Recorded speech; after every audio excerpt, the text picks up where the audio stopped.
Alrighty guys, so we're going to start off this makeup look with some prep. I'm going to go ahead and grab a piece of parchment paper with a mock face drawn on it. This does not have to be the size of your face, although it would help. And then I'm going to slide a cookie sheet underneath it just to keep it more stable. Then I'm going to go ahead and grab a glass measuring cup. It is preferable if it is glass because it will be a easier cleanup for you. The first ingredient that we're going to be adding is gelatin. You can find gelatin in your local grocery store. The ingredient mixing for gelatin will be 1 part of gelatin. Now the second ingredient that I will be adding is water, and I have no idea where you would find water, but this ingredient mixing will be 1.5 parts. So personally, I'm going to put 3 tablespoons in there and a little bit of extra water just to give it that half of a part. The last ingredient that we're going to be adding is glycerin. Now I'm going to put 3 tablespoons of glycerin in here because the mixed ingredient for glycerin is 1 part. You can find glycerin by the health and home department. And then I'm going to go ahead and stir everything in the container with a knife. This will be an easier cleanup for you if you use a knife.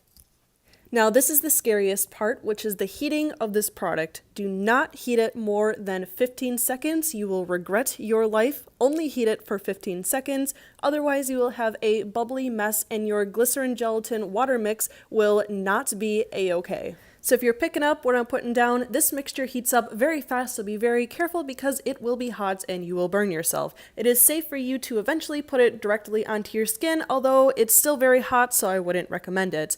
Now what we're going for here is a very thick consistency, so wait for it to cool down a little bit and it will thicken. Now you can start applying it to your parchment paper in a stringy masterpiece. You can do this however you would like. However, if we are going for a melted skin look, you want it to be a little bit more on the stringy side and the messy side. Okay, so now that we're done prepping our prosthetics, I'm going to go ahead and grab a bald cap. This is just a latex bald cap that has already been pre-cut. I'm going to go ahead and tie my hair back, but personally, bald caps and I don't exactly get along, so it took me a little bit to apply this. But then I'm going to take some liquid latex and apply to the outside of the bald cap. This will make sure that the bald cap stays secure and in place throughout the whole time that I'm wearing the makeup look. Now you can go ahead and cut a very small slit for your ears to be able to pop through, just so that those ears can hang out and not be covered by the bald cap, and then you can secure that with liquid latex.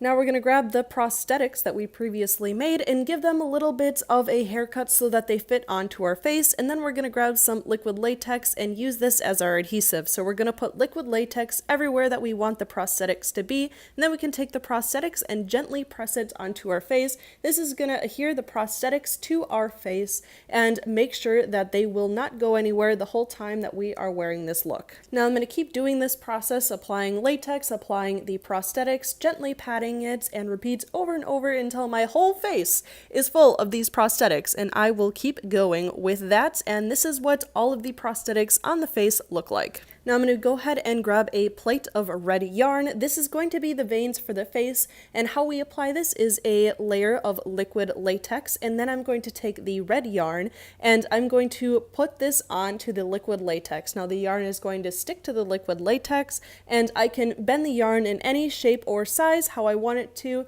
just so that the veins look realistic, and I will keep going with this until my entire face is filled with veins. Now what you can do after you apply the vein onto the face, you can go ahead and take that sponge that we were applying liquid latex with and just pat it right over the yarn, and this will ensure that the yarn is not going to fall off of the prosthetics and the face. Personally, I really liked how these veins turned out, and I just continued to layer on some veins on my face just so it looked like an outbreak and a strain in the face. And again, personally, I really liked this look. First, for the paint job, I'm taking a yellow water-activated paint and layering this all over the face. This is going to hide the veins a little bit and make them look like they are part of the skin and under the skin. Then I'm taking a red water-activated paint and layering this over the top of the yellow, giving the skin a more orange look. And then finally, I'm taking a black water-activated paint and just dirtying up the skin. I am so happy that I added this black because it just gave the look more depth. Now I'm going to go ahead and take a red cream paint on a small detailed brush, and I'm going to fill in all of the potholes in my skin from the prosthetics. Now filling this in is going to give the makeup look more depth, and I'm going to do this all over the face. Once I have all of the red down, I'm going to be taking some black and brown and just filling in those potholes once again. This is also going to give the illusion of the skin melting apart and breaking apart, just giving the skin and the makeup look a little bit more depth, making it more realistic. The more brown and black that I added, the more that I fell in love with this look because it really just pulled everything together and made it look the most realistic that it possibly could. So I would definitely recommend spending as much time as possible on this part because this is what's going to pull your makeup look together. Now I'm just going to take a little bit of scab blood and fill in select potholes that are the deepest. This is also going to help the illusion that our skin is falling apart. Now we can all do a little bit of a dance because we're almost done with the makeup look. Finally, I'm going to apply some red and purple eyeshadow around the eye area. This is going to make me look real sick and real dead, and this is perfect for completing the look.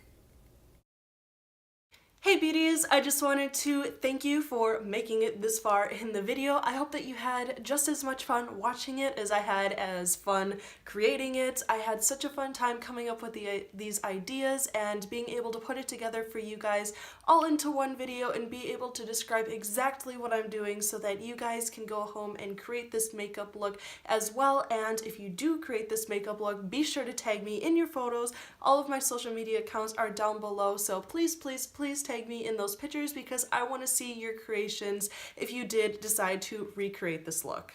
This video was for the NYX Face Awards videos for the submissions, so I know that this was such a different video from what I normally do, but I really wanted to take my time on this and put it together so again that you guys could follow along with it and create the look along with me.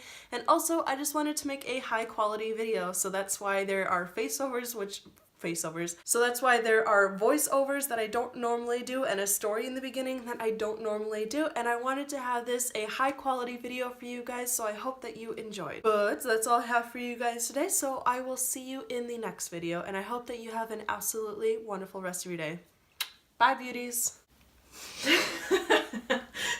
Hello, my name is Greg Jensvold. I am the father of Kiana Jensvold, and I am giving her permission to enter into the NYX Face Awards contest. Good luck to all, and thank you very much. You're doing a good job.